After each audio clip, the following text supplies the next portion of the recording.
Hello friends, কেমন আছো তোমরা? আশা করি তোমরা সবাই ভালো আছো। তো আজকে আমি বানাতে চলেছি জগদ্ধাত্রী ঠাকুরের মূর্তি। তো দেখতে থাকো, ওর সঙ্গে থাকো।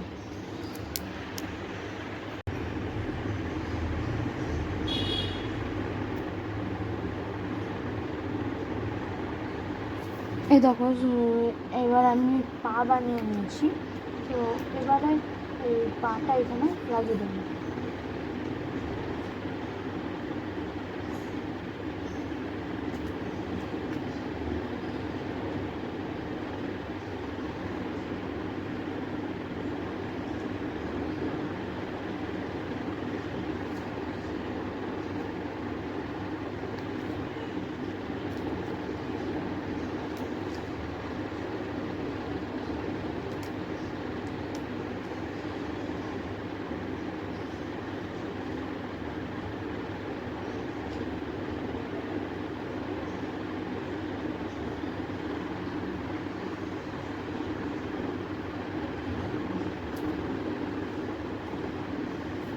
আমি একটা পা বানিয়ে ফেলেছি।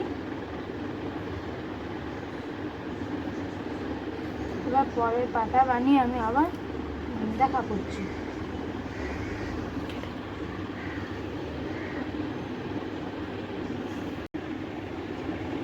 এই কাঠি লাগবে মাথা বানানোর জন্য। তো একটা ধূপের যে কোনো কাঠি হলেই হয়ে যাবে।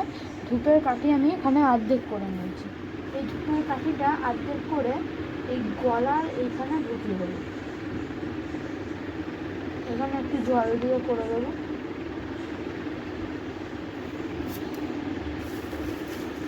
এবার এখানে আমার যতটা প্রয়োজন মাটির একটা মানে মাপ করে মাথাটা বানাতে হবে।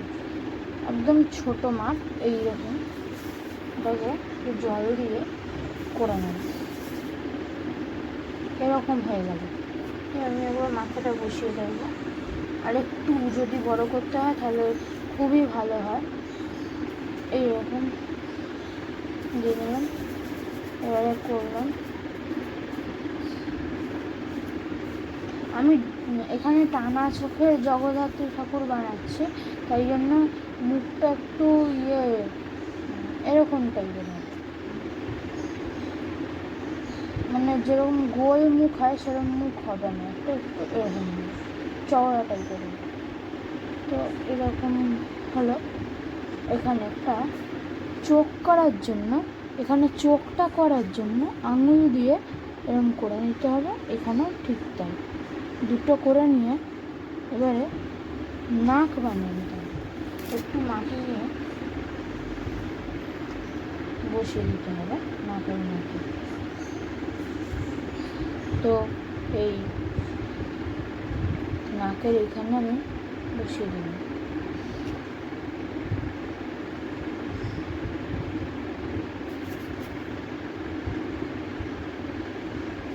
এই যে এখানে নাকও হয়ে গেল।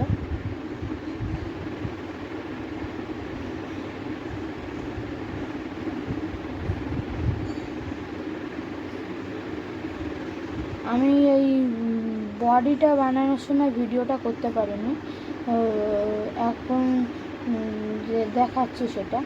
তো এবারে আমার নাকও হয়ে গেল।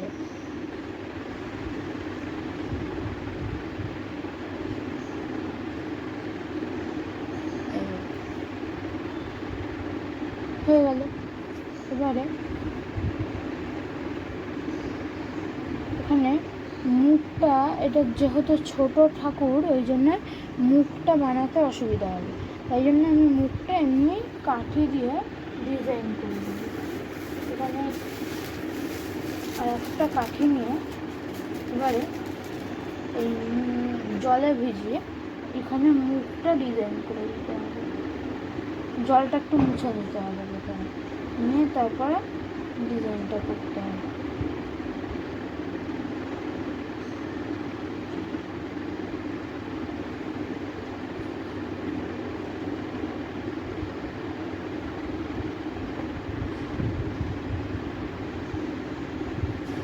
মুখও হয়ে গেল।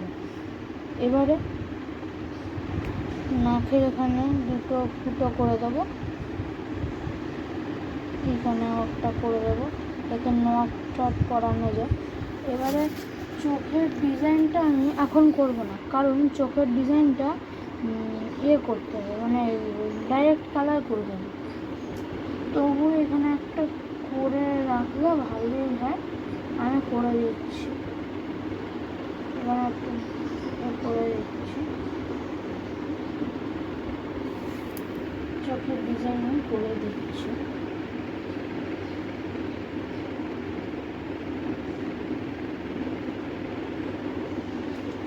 এটা এমনিতেও যখন রং করব তখন মুছে যাবে ডিজাইনটা, তবুও আমি একটা করে রাখলাম বোঝার জন্য। এটা ওখানে চোখ রয়েছে, এখানে একটা নয়ন করে দেবো বোঝার জন্য শুধু। হয়ে গেল আমার জগদ্ধাত্রী ঠাকুরটা, মানে মুখটা হয়ে গেল। আর মুখটা আমি এখানে বসিয়ে দেবো, মুখটা আমি এখানে বসিয়ে দিলাম। এখানে দিয়ে এই ঠাকুরটা যেহেতু হেলে পড়ছে, আমাকে পেছনে কিছু দিতে হবে।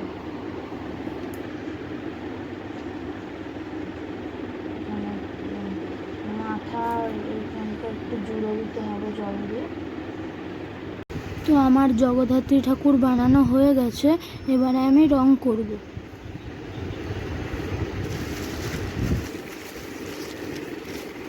আমি এখানে ওয়াটার কালার নিয়ে নিয়েছি, তো চাইলে অ্যাক্রিলিক কালার দিয়েও করা যাবে। আমি ওয়াটার কালার নিয়ে নিয়েছি, এটাকে এখন আমি এটা দিয়ে এখন কালার করব।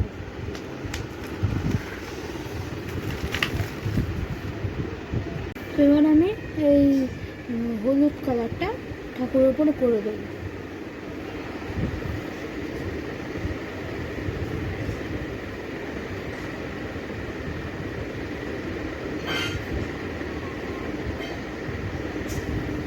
আমি এখানে হোয়াইট কালার ইউজ করিনি, কারণ আমার কাছে বেশি হোয়াইট কালার নেই, ওই জন্য আমি চুন দিয়ে করেছি এটা, এই হোয়াইট কালারটা।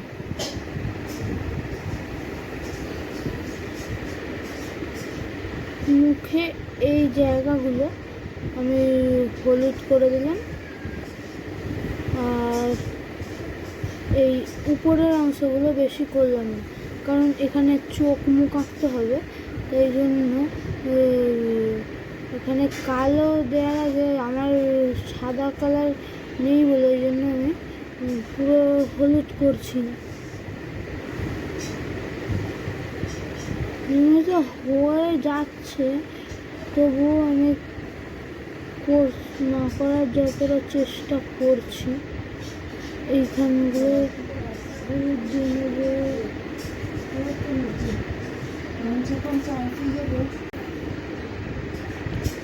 যে আমি আবার করে দিচ্ছি রঙটা, ওই যে এখানে মানে আমি বাকিটায় তো শাড়ি পরাবো, তাই জন্য আমি পুরোটা রং করছি না, এই হাতগুলো রং করব আর এই অবধি রং করব, পাগুলো একটুখানি রং করে দেবো, আর পুরো শরীরটা থাকবে, শাড়ি জড়ানো থাকবে, তাই জন্য পুরো রং করার দরকার নেই।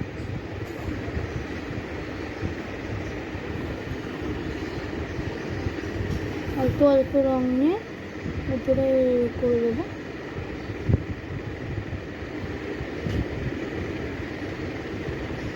এই যে হাতগুলো একটু একটু করে দিলাম, হাতগুলো পুরোটা করে রং করতে হবে, কারণ হাতে কোনো কিছু পরানো হচ্ছে না, তাই জন্য হাতটা ভালো করে পুরো রং করতে হবে। এবার আমি হাতের মাথাগুলো মানে হাতের মাথাগুলো একটু উল্টো পাল্টা হয়ে গেছে, তাই জন্য ওইখানে আমি অস্ত্র যখন লাগিয়ে দেবো তখন কিছু বোঝাও যাবে না, তাই জন্য এবার আমাকে অস্ত্র বানাতে হবে।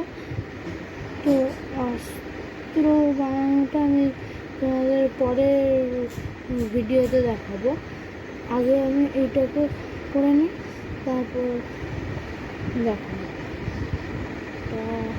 প্রথমে এরকমভাবে হাত যেরকমই হোক না কেন, মানে ওখানে অস্ত্র লাগিয়ে দিলে আর কিছু বোঝাই যাবে না। এবারে এইখানগুলোতে রং করে দেবো। ব্যাস, আর কিছু করার দরকার নেই। আর একটু তাবিয়ে একটু রং করে দেবো, ব্যাস হয়ে গেল।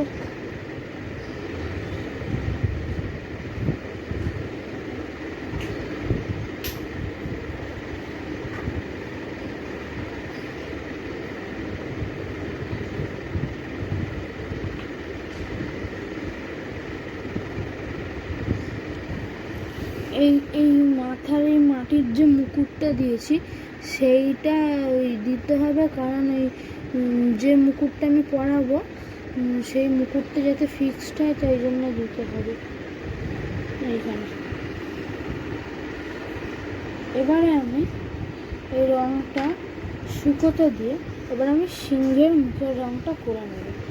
সিংহের মুখের রঙের জন্য এই কালারটা দরকার, অরেঞ্জ কালার।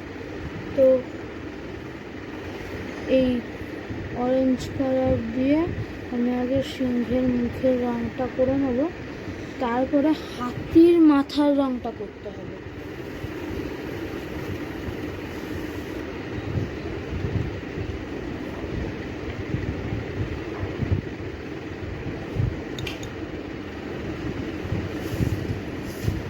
এখানে আমি হাতিয়ে দিয়েছি, এইটা হাতির মাথা, ওটা বোঝা যাচ্ছে না কারণ সব হোয়াইট কালার বলে ওই জন্য কিছু বোঝাই যাচ্ছে না।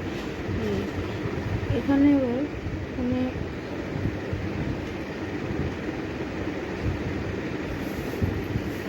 এই অরেঞ্জ কালারটা সিংহের মুখে লাগিয়ে দিলাম, ঠিক সেম জগদ্ধাত্রী ঠাকুরের মতনই করতে হবে। ওই চোখটা বাদ দিয়ে বাকিটা করে দিতে হবে রঙটা।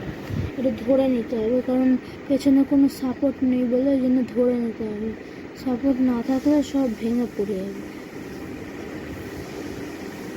একটা সাপোর্ট আমি আগের বারেও বানিয়েছিলাম, আমি একটা সাপোর্টের উপর দিয়ে করেছিলাম, কিন্তু ওই সাপোর্টটা দেওয়ার পরে ওই ঠাকুরটা আর কি বোঝা যাচ্ছিল না, কিন্তু আমি এটা সাপোর্ট দিইনি বলে এবার ঠাকুরটা বোঝা যাচ্ছে, তাই আমি এবারে আর সাপোর্ট পেছনে দিইনি। সিংহটাও রং হয়ে গেল। সিংহের যেহেতু কোনো কিছু গায়ে পরাচ্ছি না তাই জন্য সিংহটা পুরো বডিটাই কালার করতে হবে।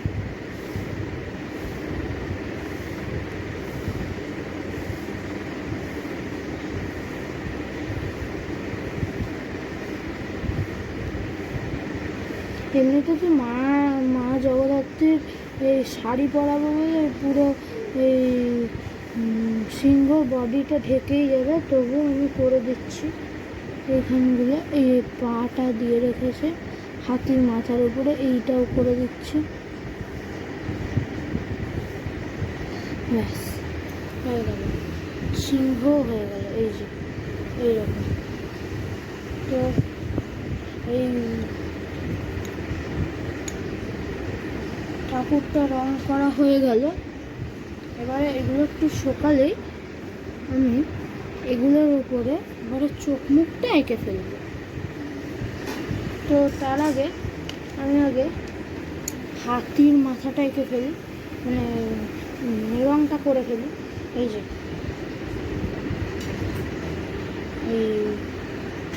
এই ব্ল্যাক কালারটা প্যালেটের মধ্যে নিয়ে তার মধ্যে একটু হোয়াইট কালার দিয়ে দিলে অ্যাশ কালার হয়ে যাবে, ওইটা দিয়েই আমি হাতির মাথাটা করে দেবো। মানে এই গ্রে কালারটা দিলেই তবে হাতির মাথাটা দেখতে ভালো লাগবে, মানে অন্যরকম কালার কিছু দেওয়া যাবে না, মানে শুধু গ্রে কালারই দিলে ভালো লাগবে। ব্রাউন কালার দিলে সিংহের সঙ্গে ম্যাচ হয়ে যাবে, এই জন্য আমি ব্রাউন কালার দিলাম না, আমি গ্রে কালার করে দিচ্ছি, তাতে হাতির মাথাটাও ভালো লাগবে দেখতে।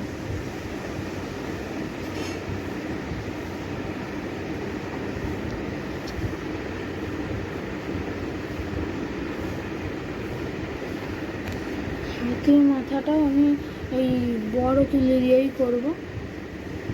তাকে মিক্স করে নিয়ে এবারে এটাকে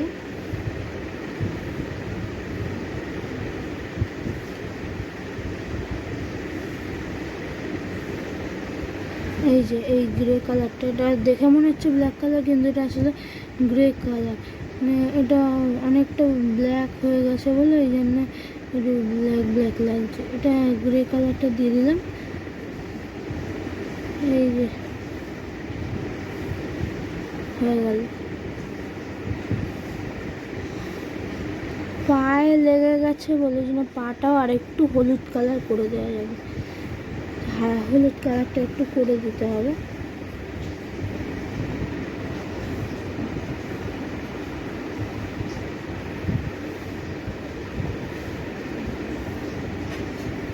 এবার আমার হয়ে গেল। এবার আমি এই রঙটা শুকাতে দিয়ে যতক্ষণ পর্যন্ত শুকাচ্ছে ততক্ষণ পর্যন্ত আমি মায়ের ওই গয়নাগুলো বানিয়ে নেব। এই যে আমি এখানে শোলা নিয়ে এসে গেছি, এই শোলা দিয়ে মায়ের গয়নাটা বানাবো, কারণ মায়ের এখানে শোলার সাজ দেবো, তাই জন্য শোলা দিয়ে গয়নাটা বানাতে হবে। এবারে আমি শোলা দিয়ে গয়নাটা বানানো দেখিয়ে দিচ্ছি। এই যে প্রথমে এরকম তো শোলাটাকে এখানে ইউ শেপ করে কেটে নিতে হবে।